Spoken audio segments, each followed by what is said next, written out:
really need to be that low. There's also a problem for that. Oh, there is. That's not the graduates. Sure.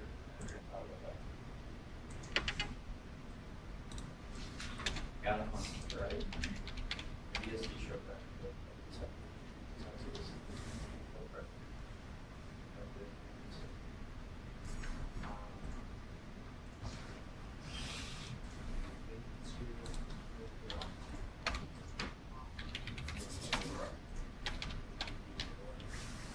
Yeah.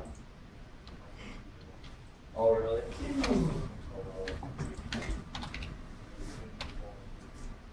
Oh, I think that happened the other day.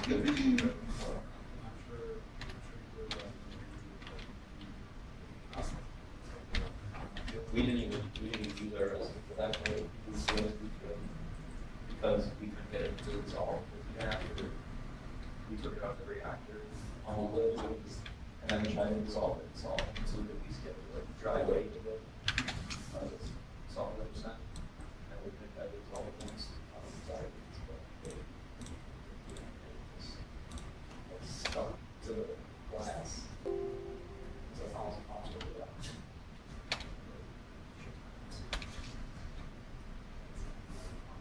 Yeah, I know it is. One of that thing.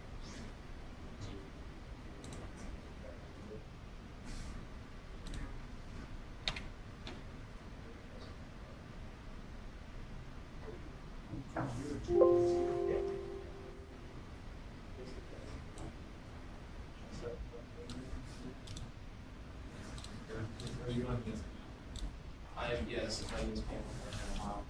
Yeah, like for these.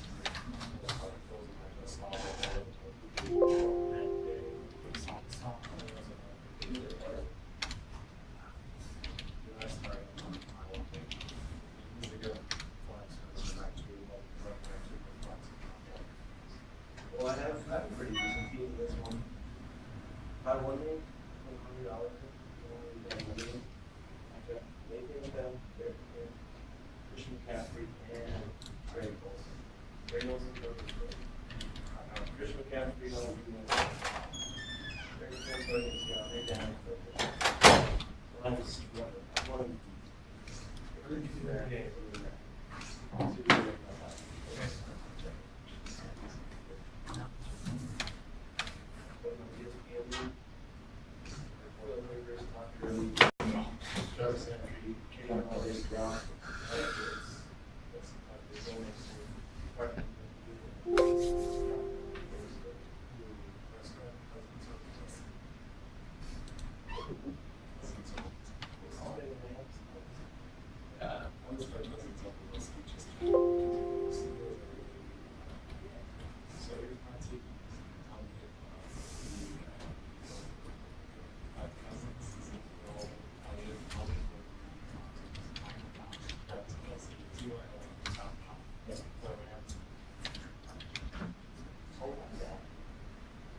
For the 18 week, 8, 6, I had a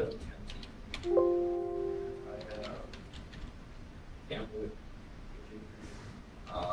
like Evans, Jaquan Barkley, Kamara, and but I'm in an 18 week. This was like a family. I was like drawing that stuff. So good.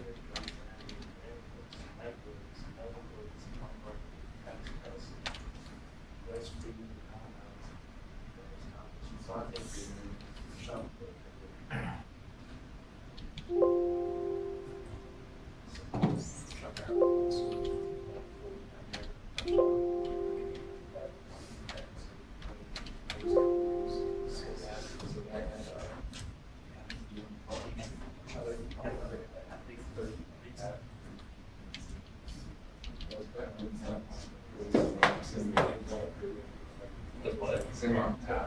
Oh, so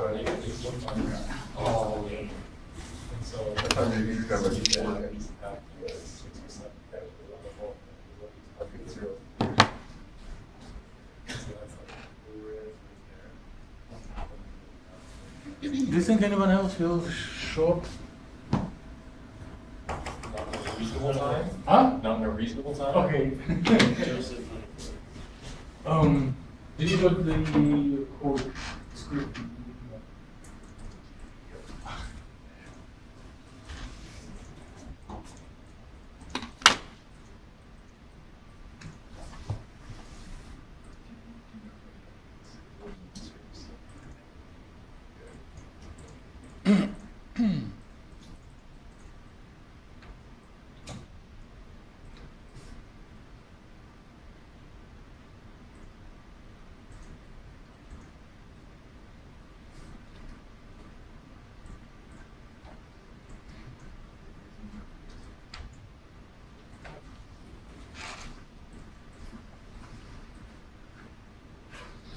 Well, there is a how do you predict future? Can you verbally address what should I do in order to predict future of the quantum system?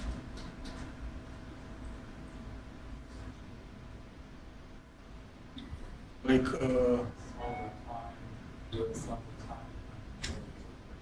yes, so how I'm going to solve it, or how you are going to solve it?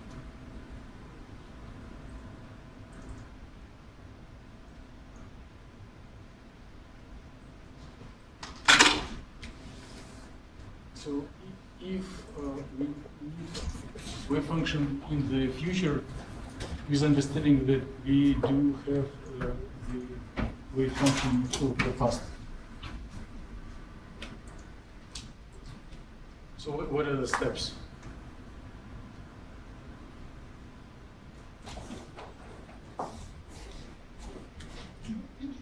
Just general ideas. We don't need to be super precise.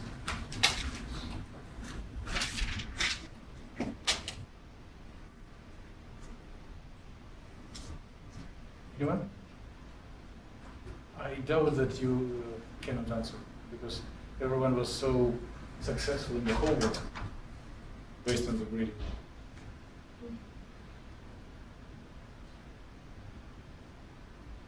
The operators.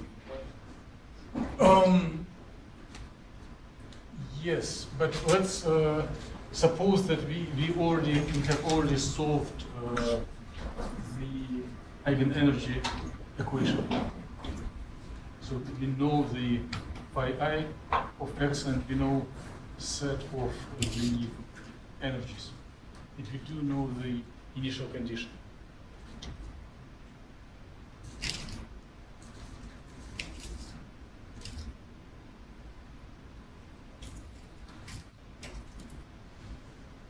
So solution is always superposition of eigen functions, right? You can say it without hesitation, right?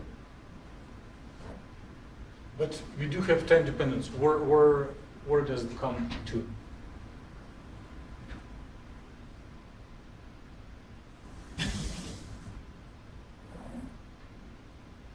So what happens if we have only one eigenfunction and let it go in time? The observables will not change, right? But the function itself will accumulate phase. Okay? If you start from at initial time, if you start from the eigenstate, then in the future it will be the same eigenstate multiplied by E minus I dI.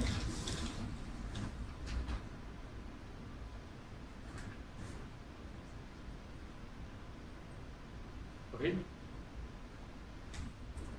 So how would you verbalize it?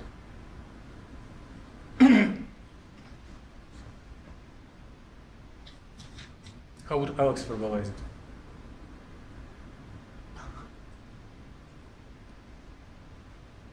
If this is past, simple past, and this is simple future. Not in the sense of grammar, but just simple that we do not have other wave functions. If our initial state is eigenstate, then our future will be this same eigenstate times what?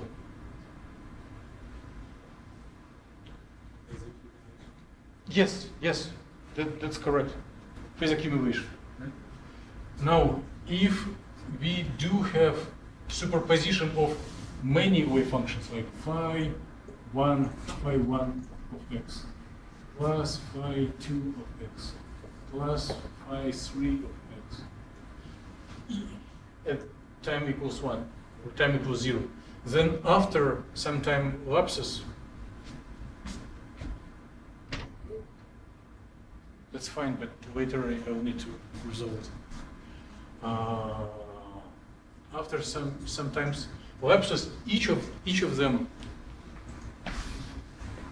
enters into this summation with e to the power minus I e1 times t, e to the power minus I e2 times t, e to the power minus I e3 times t. Right? So each eigenfunction accumulates phase according to its own eigenenergy. So if we write summation, which is just adding together stuff, you have this. You will be correct.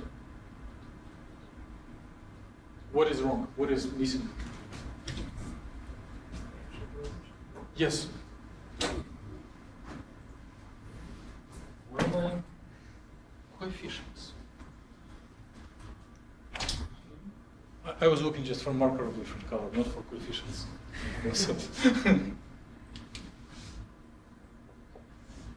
So, and how do you formulate, where do you find these expansion coefficients?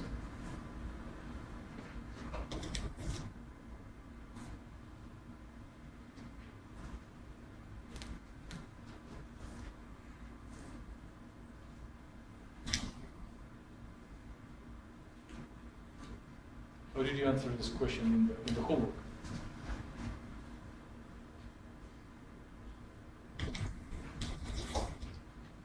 So what if our initial condition, if at time 0 we didn't have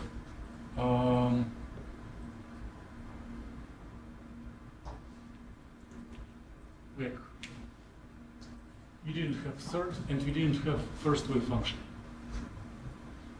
What will be the expansion coefficient? So, in order to run this protocol for dynamics, we need to know C1, C2, C3, whatever number of initial states are, right? So, if we are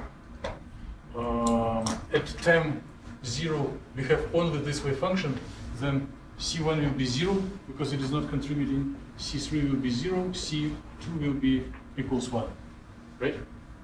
So you parse correct eigenstate out of set of initial conditions. Make sense?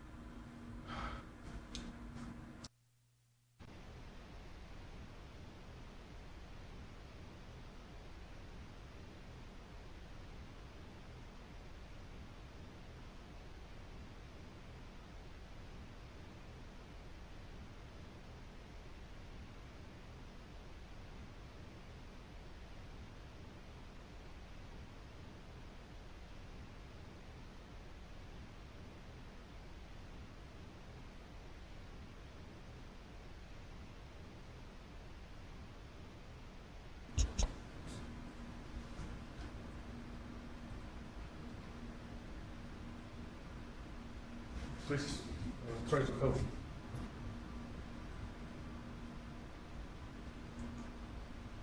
It's really not complicated. So where are they coming from? Yes. So initial condition is a function, continuous function. And these coefficients are discrete. So you need to convert the initial condition into a set of discrete numbers. So how do you do it?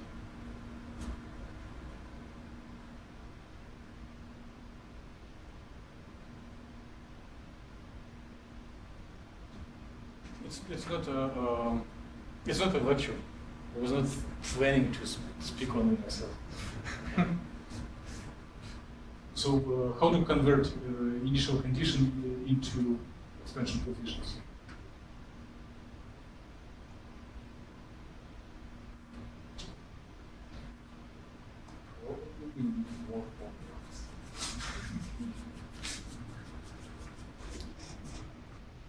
So the expansion coefficients are coming by inspecting the overlap of the eigenfunctions and the initial condition.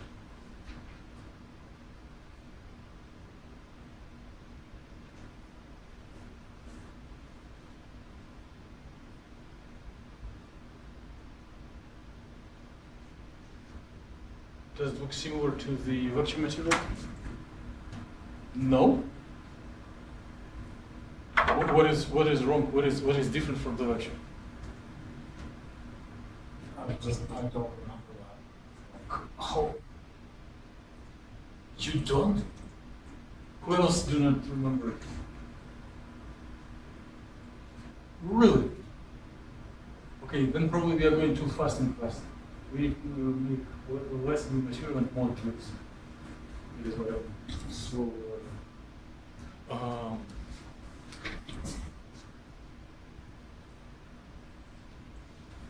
But if you do have this expansion coefficients, then you can practice your protocol for predicting future. Right? So we do have the knowledge about harmonic oscillator. No harmonic oscillator. Which model are we doing in the class?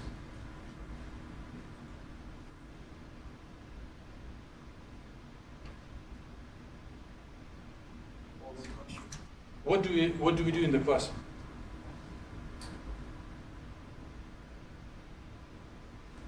Which chapter, which subject are we covering? Okay, electron in a box or whatever, particle in the box. Huh? So you said the title is box. Yes, the particle in the box. So we do have the set of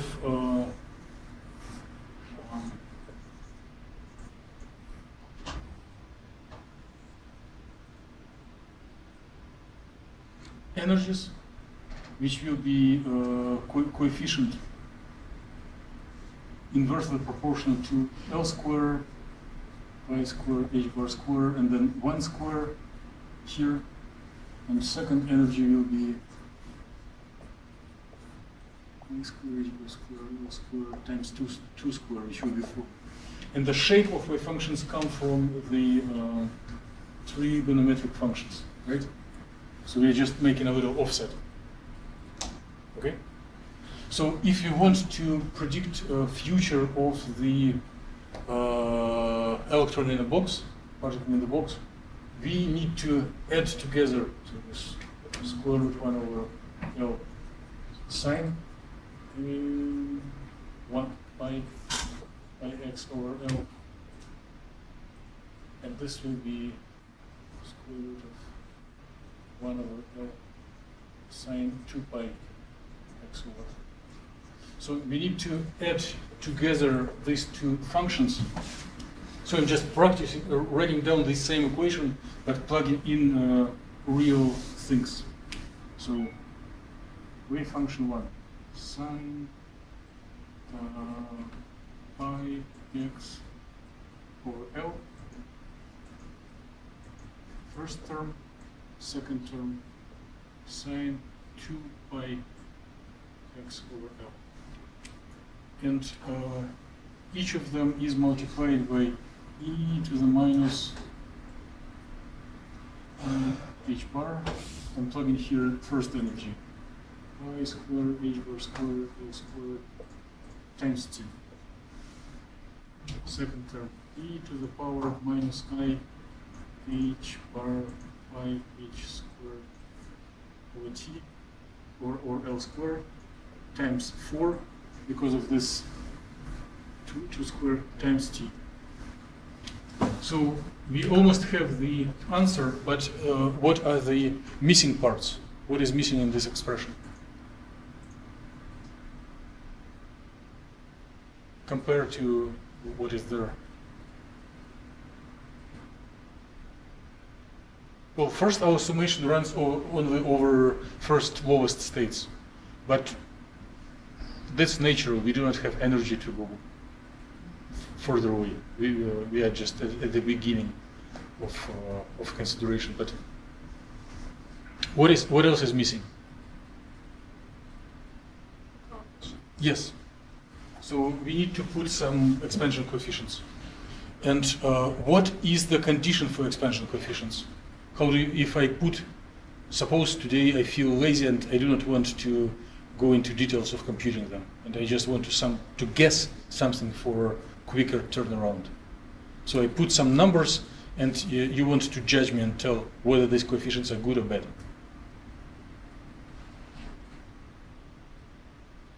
So it has to be equal but opposite sides. This was from, I'm pleased to see connections between your words and lecture material, but there, in the lecture material, we derive equation for only one eigenstate, for only eigenfunction for eigenstate, right? Now we are adding them together. So we need expansion coefficients in front of already certified. Another thing I have forgotten is the normalization. But we have certified eigenfunctions, phi 1 and phi 2. And we are missing expansion coefficients C1 and C2. So guess of Alex was that we have C1 plus C2 equals 0. What is the, it's wrong. Do not record it, or record it and then write it is wrong. Additional condition for expansion coefficients come from the philosophy that we have only one electron. So the wave function, time-dependent wave function upon normalization should still give 1. And if we perform normalization, which I do not want to do it, and we do not have time, but if we normalize this function, meaning take imaginary conjugate, multiply, integrate, all sines and cosines will be integrated out, and we will get all the combinations of C1 star C1 plus C2 star C2 plus so forth, and by normalization it should be equal 1. Or if we do not want imaginary coefficients, we can, or generally, C1 square plus C2 square equals 1. So if you want to play simple game, just as an example, which pair of numbers would multiply this condition, would satisfy this condition?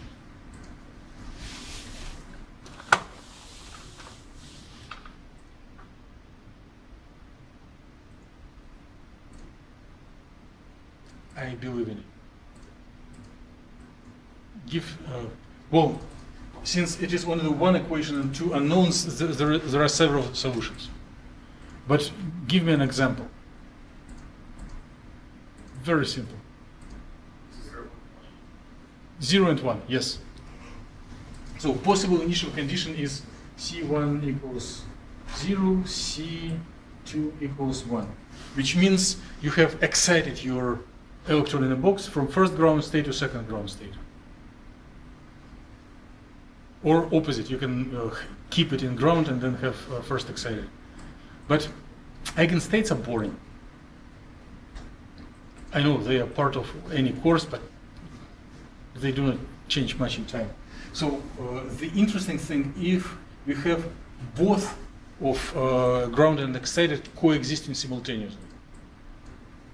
So what if we demand that by absolute value C1 equals C2? What will be the answer? What C will be equal to?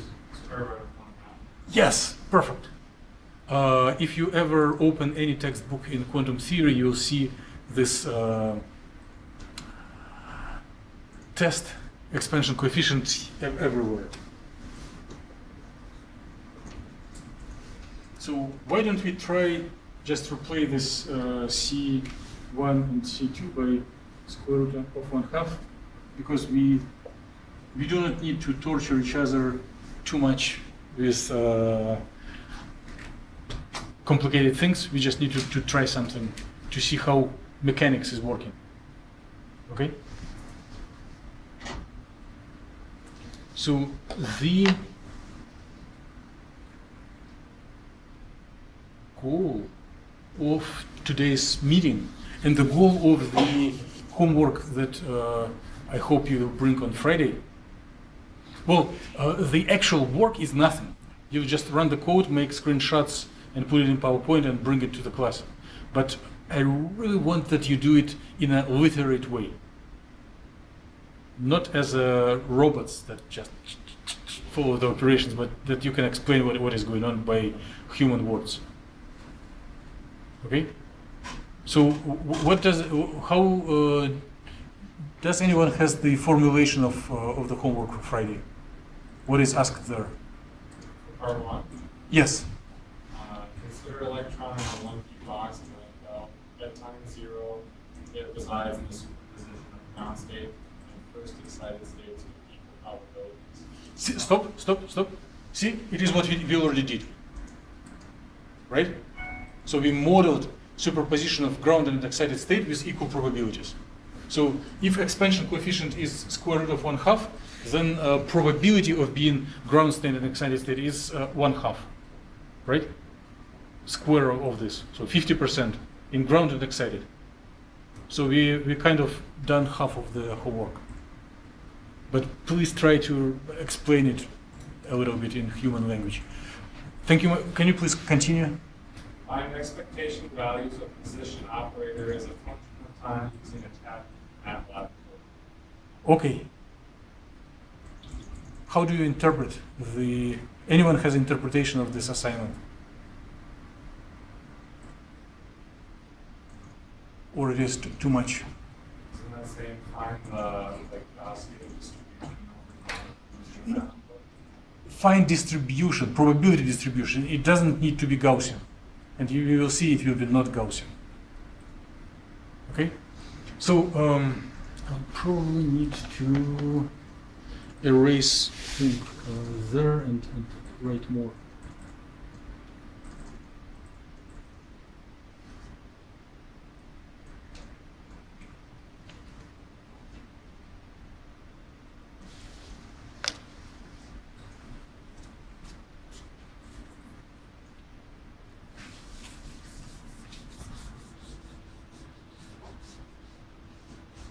So we are going to write a code that will implement this prediction of the future and give us wave function at each point of time and space. With your skills in MATLAB, it is nothing. It is really easy on one hand, and on another hand, you already have this script, right? But what do we do if we have an array of data for this any position in time? So first, we are going to multiply it by itself. So we are going to take star, multiply it by xt, and this will be probability distribution, P of xt. before going anywhere in observables and you may want to plot this function. This is a simple thing, but it will look very colorful, and it will help you to get an idea what is going on with the system. It will develop your intuition, and you can answer many questions intuitively right away after you plot the thing. So we will spend time on looking on this stuff in numerical form, and then later go to what Alex assigned to us. Well, Alex did reading. Right? So how do you find expectation value of position?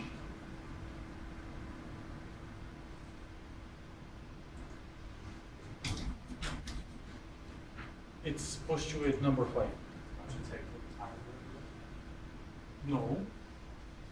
Maybe you do, I don't. Suppose that you know wave function.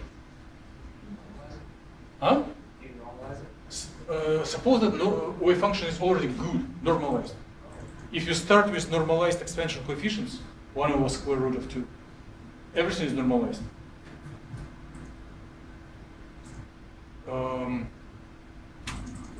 Once I was calling it a bridge between fantasy and reality. So what is this equation for expectation value?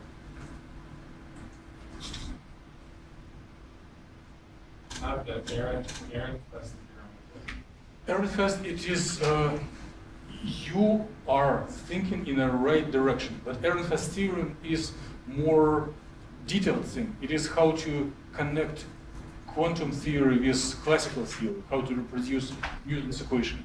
But we are looking to simpler thing. Like if you do have wave function, and you know that operator of position is just x, we multiply wave function, conjugate wave function itself, and integrate it over position.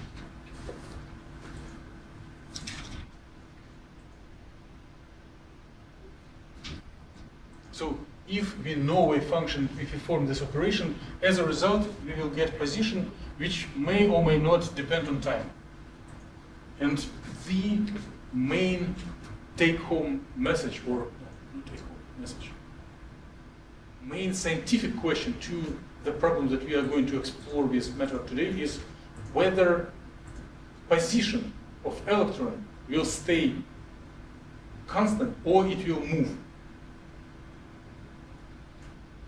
This is a really important question in the following sense. So if you do prepare your quantum system in the eigenstate, if you tell that all except one coefficients are zeros and one coefficient is 1, then if you practice this equation, you will get some answer that will not change over time. So if the system is in eigenstate, then expectation value of most observables, including position, will be a constant. Most likely, it will be right in the center of the box, right? So if you have the box, you have electron, and it will be whether you have first harmonic, second harmonic, or something complicated, expectation value will be right in the L over 2, right? In average, electron is at the center. But we are going to question this conclusion in case of superposition. So constant or not constant?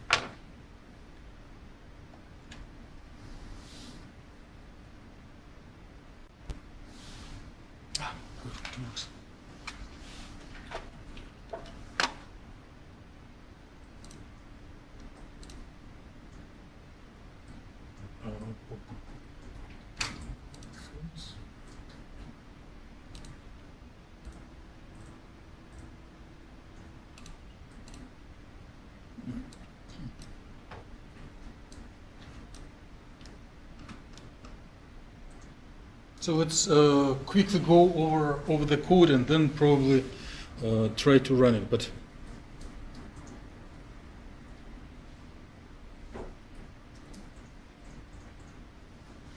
you may have already looked and run the code. So we define size of the box, just to be simple, although it can be generalized.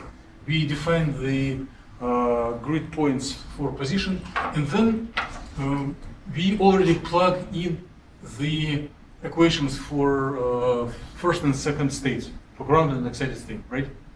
So it is what we did in the class. And when you run the code, first thing, it will just pop up on the screen. So it's not a big wonder, the sign with half period and full period. And then, as you go through,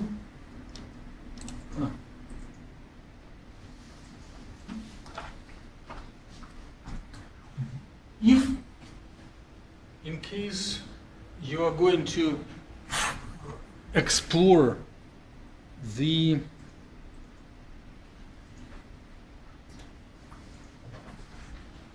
equation for expectation value, where this symbol psi means summation of eigenfunctions, right? So there are two terms here and two terms there, right?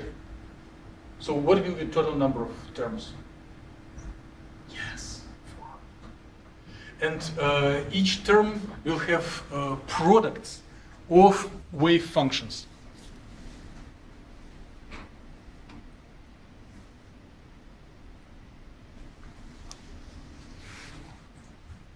So what we may try to do is just to write more or less elegant code so that we do not repeat writing of this product of wave functions again and again. We can define, if we multiply first by second, it will be R11, second by second R22, first by second R12, second by first to psi 2, psi 1, right? Just because it will pop up later. And then we can plot how these products will look like, just to know with whom we are dealing in sense of the functions.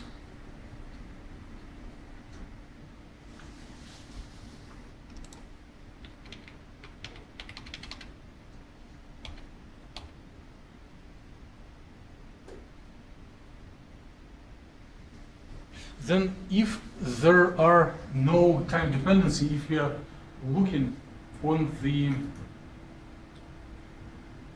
probability distribution, this P of psi star times psi at time 0, it will be just first and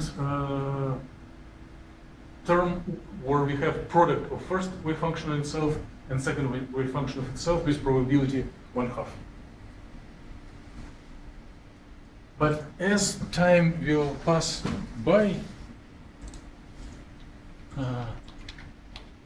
well, there is no cheating, but I did some derivations, which we will probably do in class.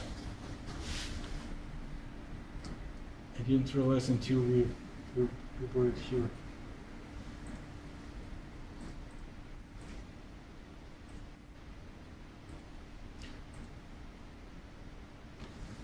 So if you take probability distribution of such wave function, you will see that some of these exponential phase factors will cancel. And some of them will contribute to trigonometric functions.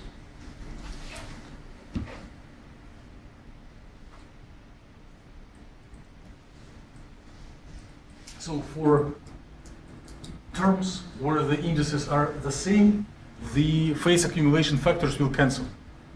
And for those where the indices are different, the phase factors will convert into a simple trigonometric function. So I am asking you to believe it and accept it, but we will do it either in class or as a homework. I prefer it in class, so that homework should be easy and possible. Okay, and this expression R at each time, it will be actual the probability distribution at given time. So we will open a cycle over time, going over like 3 periods, and then generate this probability distribution at each time. So here is the minimal thing. If you were busy or if you were sleeping and you plan doing nothing next second, now please wake up and look. Minimal information. So at each time we generate probability distribution. Therefore we will have several slices of time. At each time slice, probability distribution will be different. Therefore, one x will be x-axis, or x-axis, and another axis will be time. And the third will be probability distribution. So we will look how the probability of finding electron here or there will change in time. So it is a most funny stuff to look at. Okay, if you are busy with doing some other things or you're tired, you can sleep back. But remember the message, okay? Now,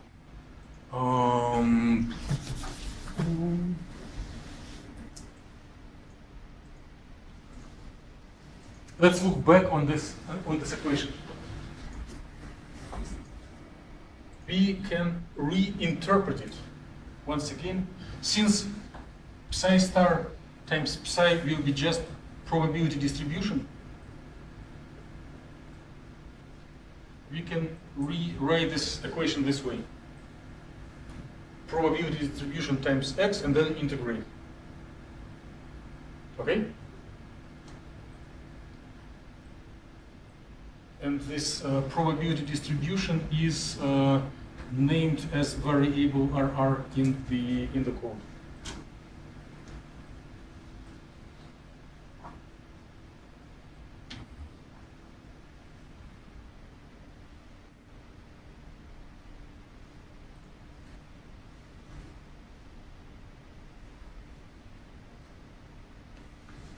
So when we multiply this probability distribution by x, and we did arrange this prime symbol so they are multiplied as a scalar product.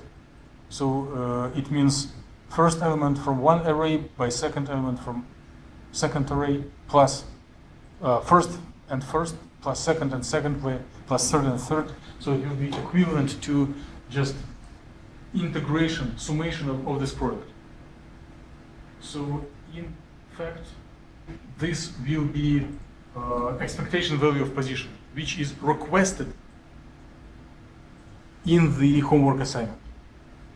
So there is a comment. Expectation associated with our main question, main scientific question to this lab and at homework. Whether expectation of value of position will stay constant or change in time.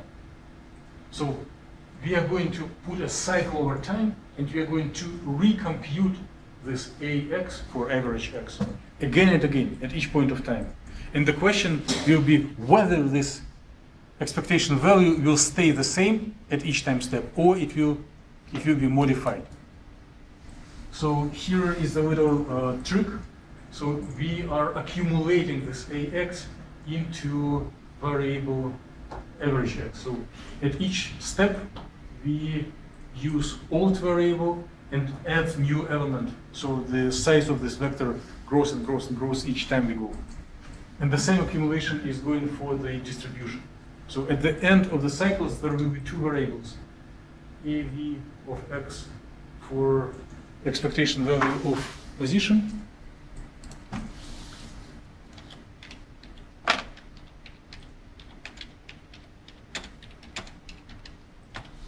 and variable S for probability distribution.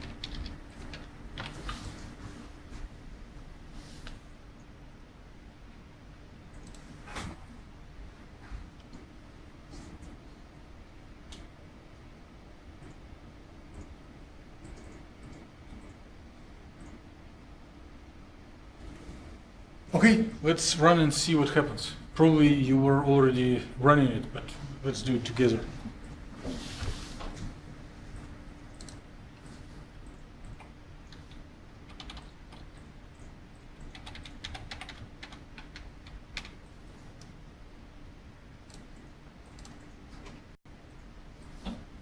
So first it just plots, so here's the box, and here's the ground state and first excited, right? This first ground state and with half period and first excited with full period. Here are these four terms which will always contribute to expectation value.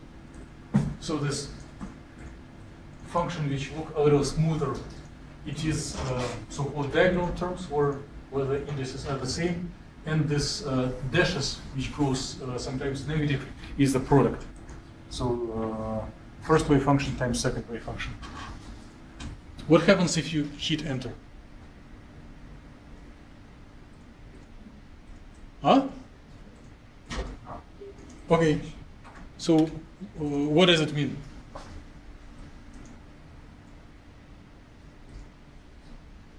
So the x-axis is position, and y is the probability distribution. So as time passes by, we have more probability either to left or right corners of the box. By the way, from the intuitive expectations, what would happen if you suddenly forget everything from quantum theory? Well, nothing bad will happen, right?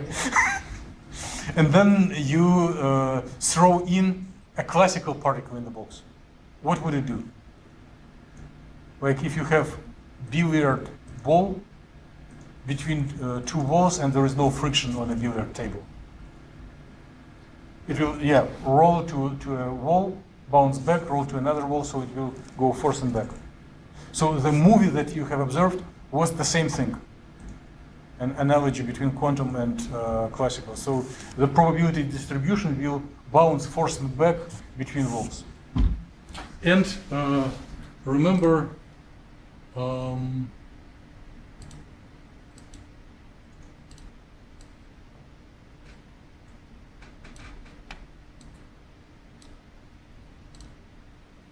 remember you were invited to wake up and listen to something.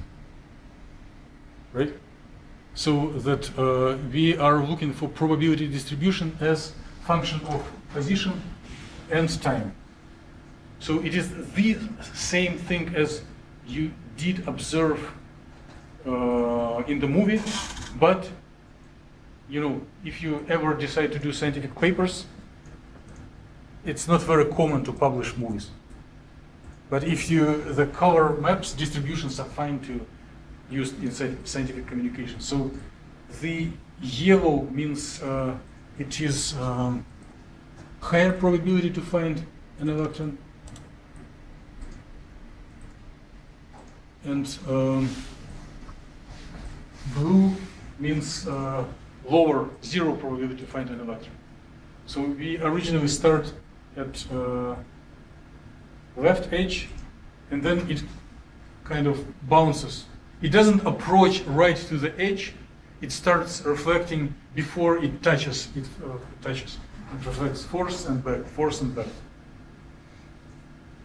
So by processing this data with a protocol for expectation value, one may expect that expectation value of position will follow the maxima of these yellow blobs, right? So it will be either zigzag line or maybe some harmonic oscillation, right? So if you hit enter once again, what happens?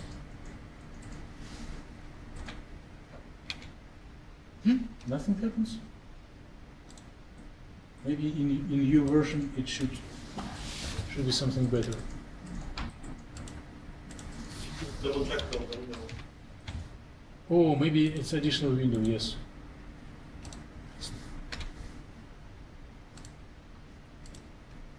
So you're getting something like this, Yep. right? So it is expectation value of position. So and it is already normalized. So at time 0, it is, well, average value is size of the box divided by 2, half of the box. So it, potentially it may change from 0 to 1, but you did observe that it never smashes right into the edge. It starts reflecting before coming closer, and it starts a little bit away from center. Then it goes to another edge, then bounces and bounces again. Right?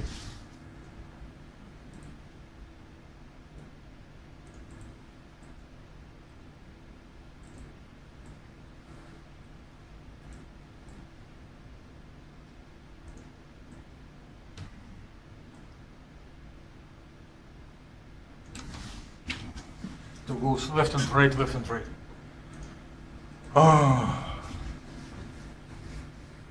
What is the homework assignment? Let's ask Alex. Because he's confirmed to have the copy. Consider the electron in one box of now that I equals 0 resides in the superposition of the ground state. Excited state would be the probability. Find expectation value of position operator as a function of time. Okay, so this is answer, right? This expectation value of position as function of time. And this is position, this is time. What is the answer on our original scientific question?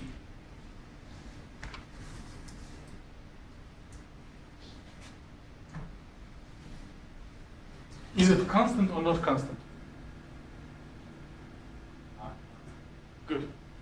So, how do you interpret your assignment for the rest of the stuff?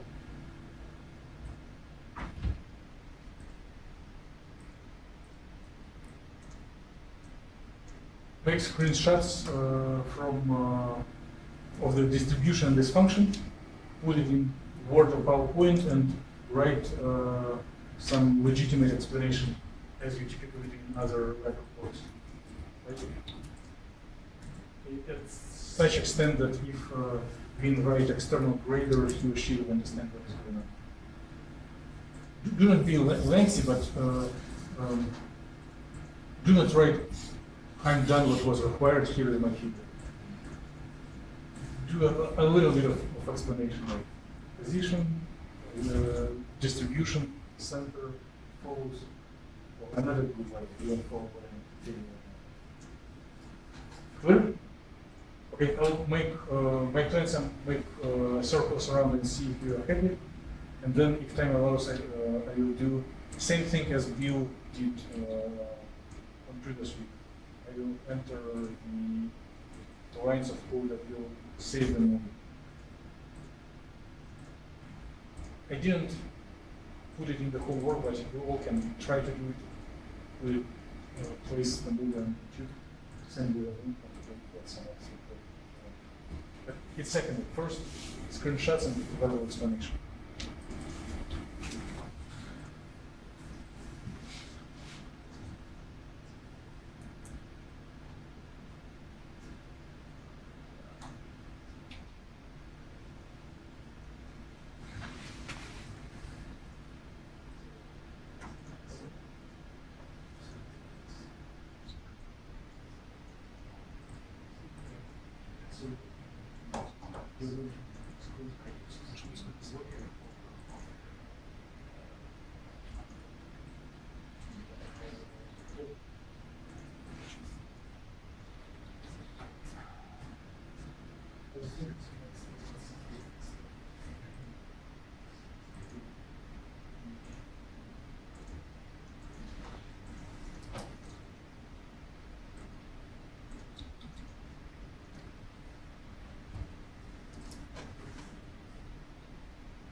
So just seeing if any questions appear.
Let me announce that there are some heroes in the class who have already submitted the homework, but since it is not yet deadline, you may those who did it may resubmit with more detailed comments. So if I decide not to grade myself and not to give it for you to grade, but invite some other faculty to be a guest grader, he or she may not be super happy if it is extremely short. So just give a little introduction what you're doing, assuming the reader is not aware, was not part of the discussion. Just maybe a little longer than 3 sentences. Huh? What did you say? A little longer than 3 sentences.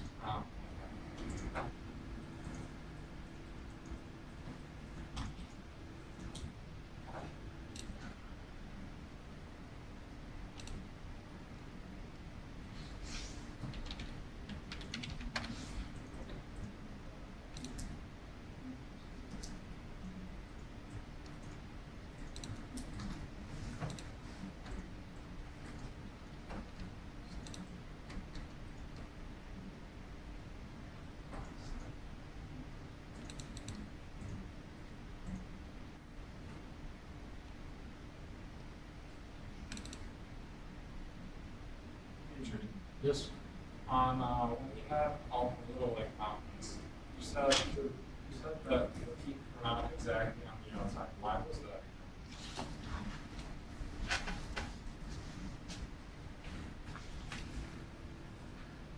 I may have understood. So,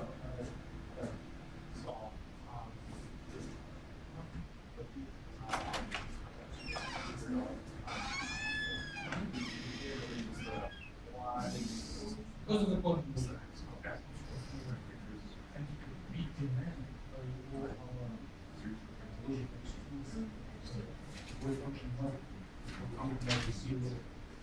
Okay. It'd be the same axis.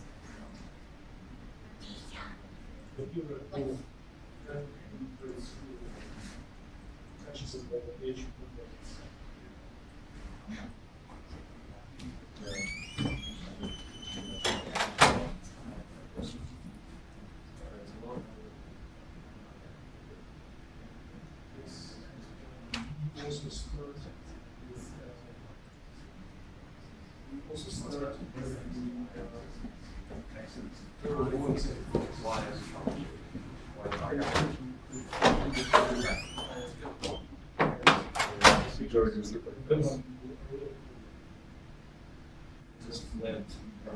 Yeah, so. So it's going from 0 to point. So yeah, the one, so your x-axis is equal to. Oh, really? Okay. So yeah, oh really, I think that. Is that sort of.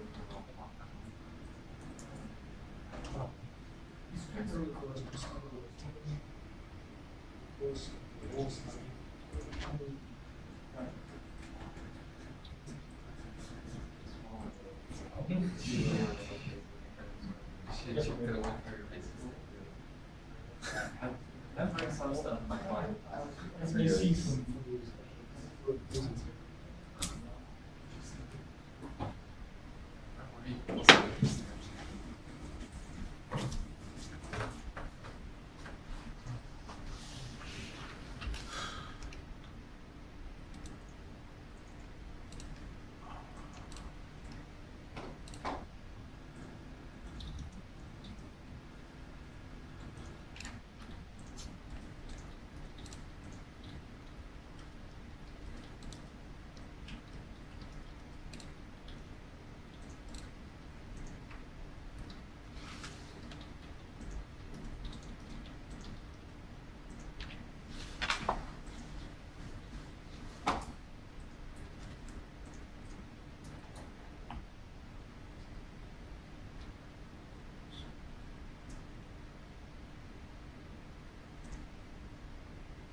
Yourself a $23,000 raise? Kevin Kramer raised his pay to over $93,000 a year, took $43,000 from energy interests, then voted 17 times to raise utility rates. Kevin Kramer, putting himself first. You know, sometimes we get so obsessed with the big stories of the day that the little stories can fall through the cracks. Well, I love to get my hand down into that crack and see what I can fish out. In our beloved segment,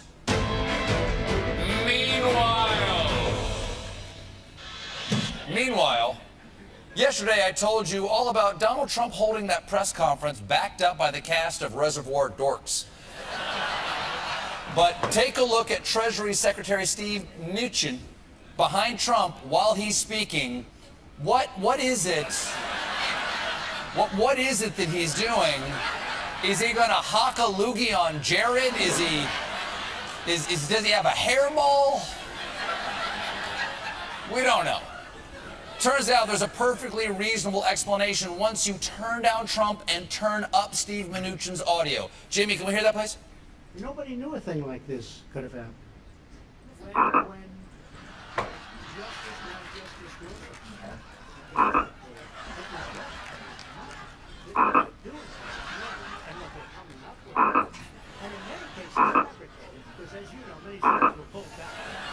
Meanwhile, in astronomy news, a skull-shaped asteroid will pass by Earth after Halloween. Well, there you have it.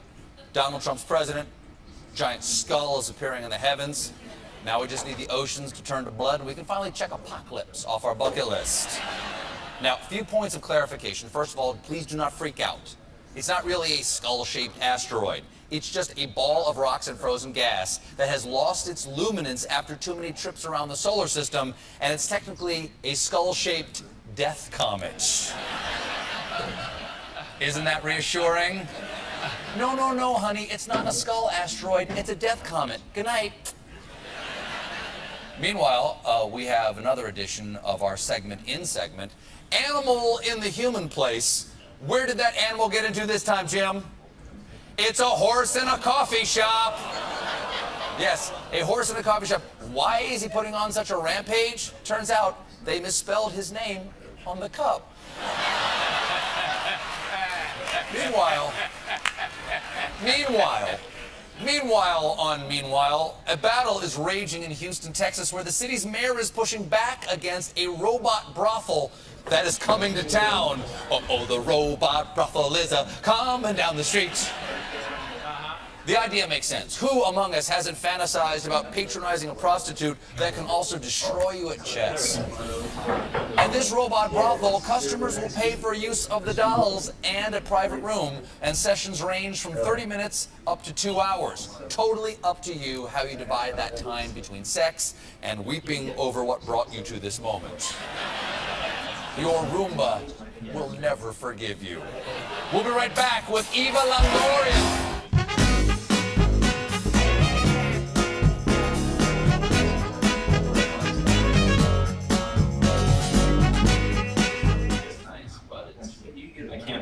Welcome to The Late Show. I'm your host, Stephen Colbert. Thank you for that. I need that tonight in ways I don't always need it, because today has shaken me to my core.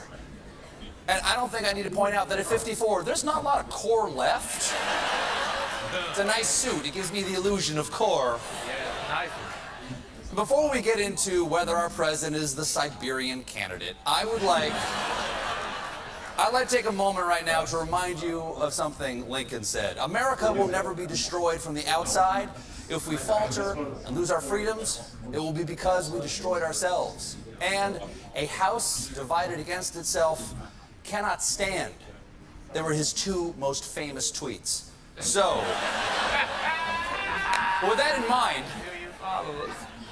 I'm thinking that maybe in the interest of unity, the most patriotic thing we can do right now is not pointing out the alarming behavior of our president, but instead just shut up and take it until he's gone. Does anybody feel like just taking it?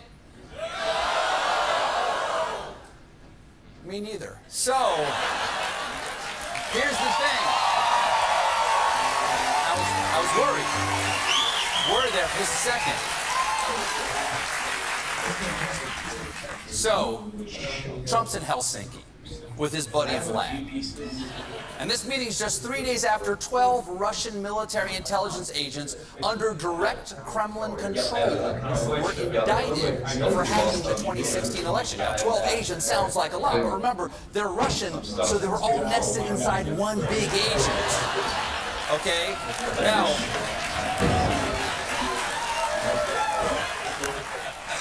first, the two men had a private meeting with only translators in the room. And to make sure that everybody stayed out, they put this sign on the door, strong men only, no girls allowed.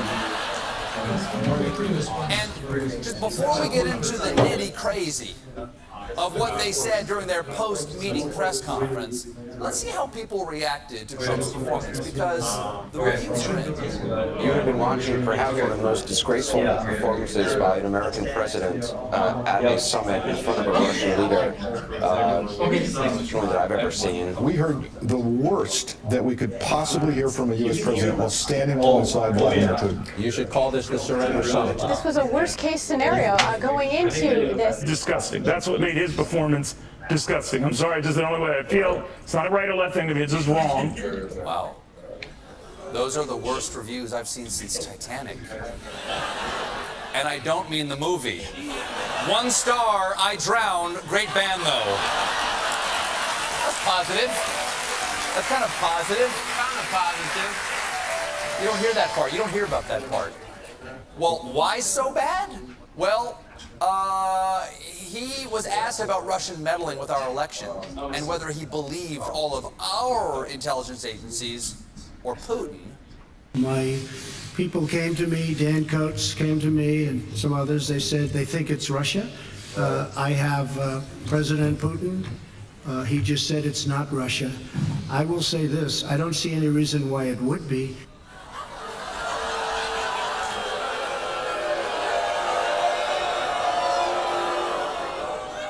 You don't see any reason?